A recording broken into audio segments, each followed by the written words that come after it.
Quand tout est noir autour de soi et que tout semble voué à une mort certaine, on se pose et on attend que les lumières encore vacillantes finissent par s'éteindre à jamais. On ferme les yeux un court instant dans l'espoir de retrouver au fond de soi quelques parcelles de vie ou d'humanité, traces d'un passé incandescent comme des traînées de poussière d'or et d'argent, étincelantes de lumière pour l'âme et pour le cœur.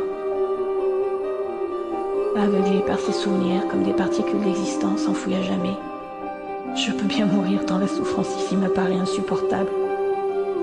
Tout ce sang répandu, toutes ces morts inutiles, ces victimes sacrifiées au nom du plaisir animal de voir l'autre succomber, viscères dehors, salis, humiliés, dans les moindres recoins de ses chairs, gisant inertes sur le sol visqueux et répugnant d'un tunnel ou d'une fosse commune. Je peux bien mourir maintenant que mon esprit n'est plus que bouilli d'images immondes qui se succèdent sans relâche jusqu'à l'anéantissement total, comme autant de prémices à la folie. J'ai beau fermer les yeux de toutes mes forces pour tenter de me souvenir, il ne reste rien de ces jours radieux à danser sur le monde. Rien de l'ivresse de vivre dans la lumière. Je suis dans les ténèbres à jamais, prisonnière d'une réalité qui dépasse toutes les fictions qu'un monstre pourrait imaginer. L'enfer n'est rien comparé à ce lieu de perdition. Nous sommes toujours sans nouvelles des disparus du sanatorium de Waverly Hills aux États-Unis. Les familles se sont rassemblées hier afin de participer aux recherches mises en place par les autorités. Aucune piste n'est pour l'instant privilégiée. Des restes identifiés comme étant des restes humains ont été découverts dans la forêt qui jouxte le sanatorium de Waverly Hills. Selon les premières estimations, il s'agirait d'une fosse commune qui contiendrait plus d'une centaine de corps. Les expertises sont actuellement en cours pour les identifier. Mesdames, Messieurs, la France est en deuil. La nouvelle est tombée ce matin. Les corps et restes humains retrouvés à proximité du sanatorium de Waverly Hills aux États-Unis appartiennent bien aux personnes qui ont disparu début février.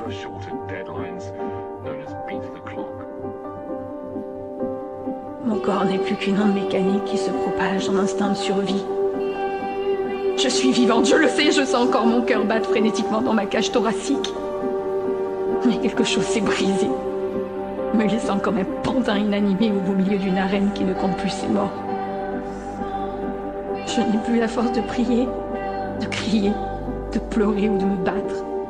Je n'éprouve plus rien. Je suis vide. Je suis au-delà de toute humanité, dans un état de demi-conscience qui n'a plus aucun repère.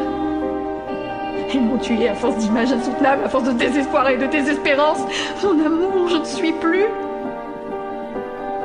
Qu'ils s'emparent de mon corps s'ils le désirent, qu'ils l'entaillent de toutes parts, qu'ils s'en repaissent, qu'ils le jettent aux chiens. Qu'importe comment ils voient ma fin, je suis déjà morte depuis longtemps. Seule l'attente reste insoutenable.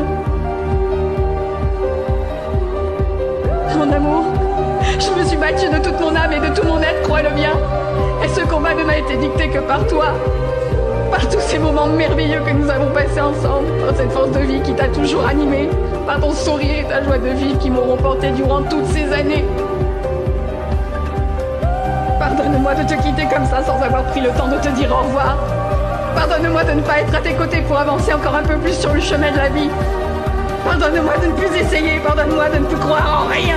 Je suis si fatiguée, tellement fatiguée.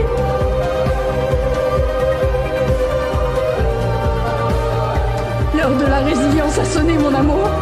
Celle qui me permettra de partir dans la dignité, qui rendra certainement les choses, les événements, les crimes, les trahisons plus acceptables. Ils vont venir me chercher. Je les entends. Ils arrivent. Lâchez-moi, lâchez-moi pas.